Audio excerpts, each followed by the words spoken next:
The Susan G. Komen Race for the Cure special, sponsored by University Hospital Seidman Cancer Center, continues.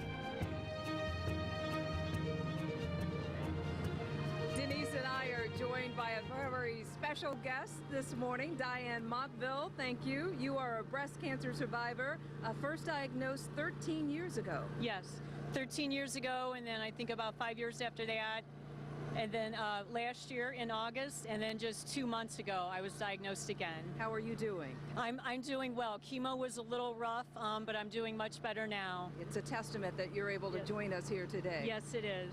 And Yes. Dianne, what are you feeling on a day like today when you see all of these women here to support you and to support women just like you here in Northeast Ohio? How does that make you feel? You know, it's a great feeling. It's a day of celebration because you see so many fellow survivors here, and everybody knows what you're going through.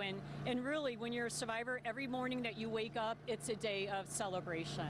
And you're fighting the fight, Dianne. Tell Yes. our viewers out there, especially the women out there, how important it is to do those self-exams and get those mammograms. You know, it's so important because 13 years ago, that's how I found out that I was first had a lump in my breast. It was through self-diagnosis.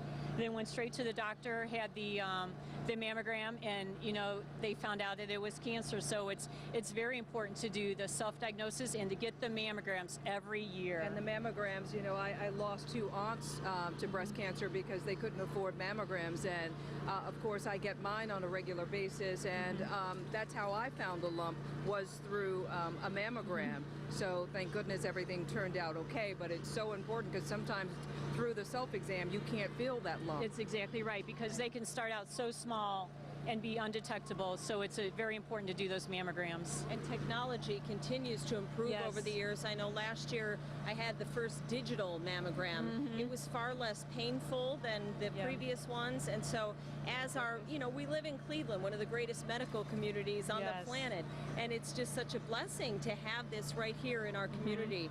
Yes, we're very fortunate, I think, to live here, and I've been getting all my treatment at Metro Health, and they've just been great over there, so I'm really fortunate. And what has Komen, Northeast Ohio meant to you? You know, I've been a volunteer now for 13 years, and it's support. Volunteers come out, survivors come out. They've been just a great support system for me, and of course the fundraising that keeps the money here in Northeast Ohio, and then also for national research. It's just wonderful. And it's one thing to sympathize with people who have breast cancer, but it must be quite another thing for you to meet people who can actually empathize, who've walked the walk, who've been in your shoes. Yes, you know what? Every day I think no matter how bad I feel, there's always some survivor out there that's feeling worse than I am, and they know what I'm going through. And the survival rate since the Susan G. Komen race started has really improved. I believe the 5-year survival rate right now is 99%, and it used to be about 74%. Yeah. So we are inching closer to that cure. Yes, it's hope. I think this event builds hope and faith, and you just stay positive, and I think that's what gets you through the treatment. All right, Dianne, thank you so much for joining us this morning. Thank you. We're going to go to break, and we'll come right back.